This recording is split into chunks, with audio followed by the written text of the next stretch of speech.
but this is true. We shouldn't even talk about Terrace Crawford. You know why? Because he doesn't deserve a fight with Errol Spence. Now listen to why I say that, because they're not marketing him, they're not promoting him the way Errol is. So what? We're gonna come in there and have a guy who's selling it at the Cowboy Stadium, selling 48,000 tickets a year, fighting the Staples Center.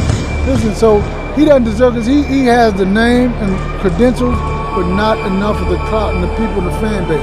He sells out 8,000 people arenas in their hometown, 10,000, that's all he gets. Goes to Vegas, he sells 8 or 10,000. So think about this. When you think about it, it's not a conversation to be had, because why? He does not deserve the fight, because he may be good enough for the fight, his skill set, but his marketability, they're not marketing, not promoting. This dude just said he got the name, he got the credentials, but he ain't got the clout. That's some buttery ass shit right there. Period. You might as well came out and say, I don't think he can beat him. You might as well. He ain't got the clout. Side note, as far as I'm concerned, Errol Spence was the boogeyman all the way up until he ran into Terrace Crawford in that little stadium that they was at, the Ellie Setback then filmed. Okay? Till then, he ain't called himself boogeyman since. Don't lie. Don't act like I don't pay attention to that. That showed me everything I needed to see right then and there. So it ain't no doubt about it in my mind. But he doesn't have the clout. That just don't make natural sense, and I'm going to tell you why. So you say he has the name and he has the credentials, but you're boiling it down to he doesn't have clout. Now correct me if I'm wrong, but that's 2 out of 3, isn't it? For starters. Yes, 2 out of 3. And the one that you want to latch onto is the most irrelevant. But let's go back to this clout thing and he not being promoted right and, you know, all this other stuff. So we done already got it established that you guys move goal to goal. You want him to get a belt. You don't recognize the belt that he holds. He's across the street. We got to do this. We got to do that. And now he doesn't have enough clout and all that other stuff. All right. You seem to think that Errol Spence is something special because he walks around at the Dallas Cowboy Stadium, you know, and they show his head up on the big prompter, you know what I'm saying? So people can get familiar with who he is. And you got the nerve to think that that's him arriving or becoming a superstar, or like he was there because people requested to have them there, or like even half of that stadium knew who the fuck he was. Terrace Crawford did not have the owner of the Dallas Cowboys football stadium buy out all of his tickets. That's what happened to Errol Spence. Oh, so you starting your own promotional company too? Yeah, Man Down Promotions was co-promoting my fight in Dallas. Oh, dope. Yeah. I heard that Jerry Jones, I mean, he was in the ring with you, but I heard he bought all the seats in the stadium. Is that true? I don't think so. If you did, appreciate it. Yeah, I read an article that said he bought all the seats to the fight and he needed $9,000 to break even, but it sold out, so he made a whole lot of money, so he was happy. I don't know. I ain't hear that. No truth to that? This is my first time hearing it. So why was he in the ring with you? Just... Oh, I mean, it's his stadium. Yeah. If he's such a big star, why do people need to buy out his tickets to make sure he has a guaranteed sold out event? Let me tell you where Terrace Crawford clout comes in at. His clout comes into the fact when it comes to be mentioned as the #1 pound for pound fighter in boxing, his name is always in that conversation. Right now, I know what Terrace Crawford is. I don't know what Spence is. Okay? Since Errol Spence has all that damn clout, how come he's never brought into the conversation?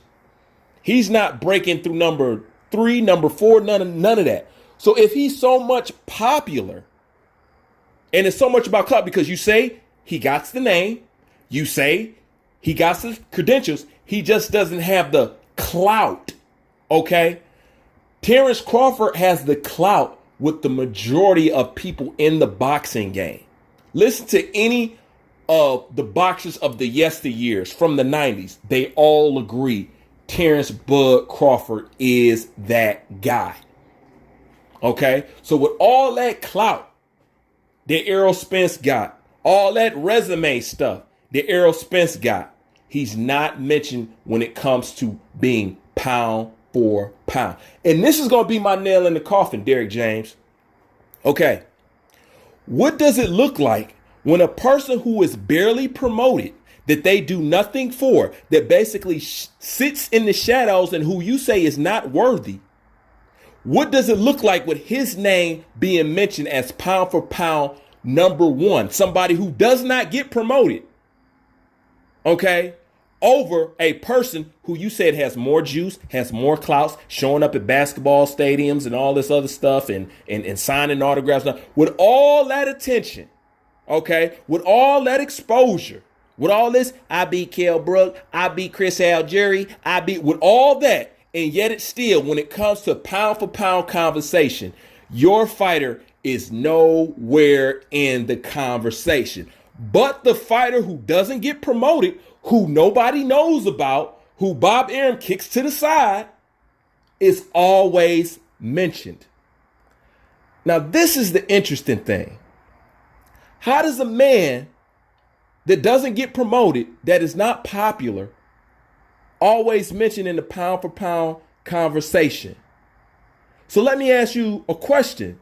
Does that mean it's more important to have clout, or it's more important that you actually be a legitimate badass?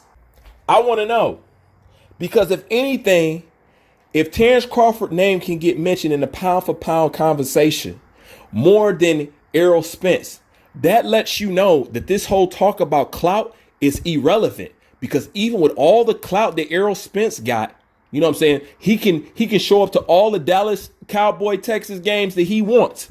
He's still not going to be mentioned when it comes to pound for pound number 1, 2, or 3.